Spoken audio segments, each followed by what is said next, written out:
Assalamualaikum. Alaaji Sulu yaa ngi tàkk. maaleykum salaam. Pate Guewel noo def. yaa ngi si jàmm. waaye Alaaji Sulu man kay bu ñu France dóoree ba léegi nekkuma si jàmm. sama xol bi day gut yi di tàng di bakk ci biir.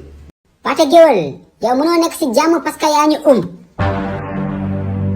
waa Sulu mi lu ko dal ki lu may wax ne. xam nga lu may wax nii. yow yaa ñu jouru match Sénégal France bi sa caaya bu xeeñ boobu nga fi indi. Alaaji Sulu nag d'accord ma ak yow da jouru match bi yow solo caaya comme man. caaya laa sol mais pas comme sa caaya vert jaune rouge boobu. sa caaya bu xeeñ boobu nga xam ne jinax yi lekk nañ ko ba mu jeex. Alaaji Sulu yow xam naa ne dafat bi rek la metti mais xamal ne nag dafat bi metti wala yow kasa. gone gi Mbappé moo ñu rey moom bambara Cameroun la booy bi xaj dëgg la. Mbappé deful dara deful tous suñu défense bi moo baaxul comme Rido Maïga. profondeur bu ñëw jàll lu ñëw romb. wax nga dëgg Alaaji Sulu Koulibaly bu ma juumul cuur diwtiir la añal jour boobu de daf ko commandé ñu ko ba ca hôtel bi mu làqatu lekk ko diwtiir gi bari ci biir bi. Pate Guewel suñu équipe bi kay moo ngi noonu rek. Pape Thiaw tamit yab ñu ba bëgg a dee. dafa war di teel a def changement nay teel a dugal booy Ibrahima Mbaye. wax nga dëgg Alaaji Sulu Sadio Mané sax dafa war a football xaw ma lu tax entraîneur bi football loo ko teg ko ci baa bi mu yor serviette yi. yow ban Sadio Mané moo nekk si baa bi yow. Sadio Mané numéro 2 moom dafa war di football. kooku c'est le meilleur joueur de tous les temps Alaaji Sulu mooy diisu réew mi.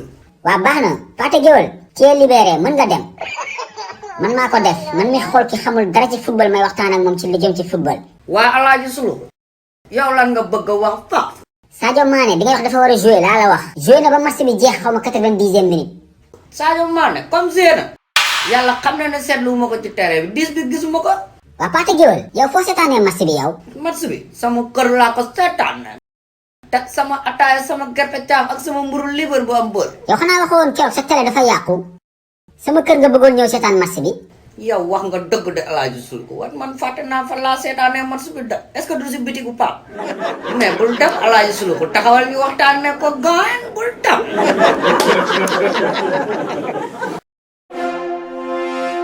moo waay yow Sulu kañ la commencé dawal mbaam. xale yi livre yu bees génnati la de waaw vacances yi am ngeen lu leen wéetali de ñaari livre Sulu yu bees tàq tome 4 ak tome 5 lañ leen indil bii pa da ngay am livre de lecture ak question de compréhension ngeen foog ne foofu la yemul foofu de da ngay amaale livre coloré yaa Sulu di coloré Sulu di coloré Ndumbe di coloré Malick ak ñeneen kan nga bëgg coloré yow. Je veux colorier Jackson Birou-Mafé. Jackson Birou-Mafé nga bëgg coloré yow nag kan nga bëgg coloré. Moi, je veux colorier le Tiaya de Suluku. yow Tiaya Suluku nga bëgg coloré. léegi nag dégg ngeen ko daw leen gaaw wax seen papa yi seen yaay yi seen tante yi seen nijaay ñu jëndal leen livre Sulu. numéro baa ngi noonu affiché si écran bi yéex ñàkk la daw leen.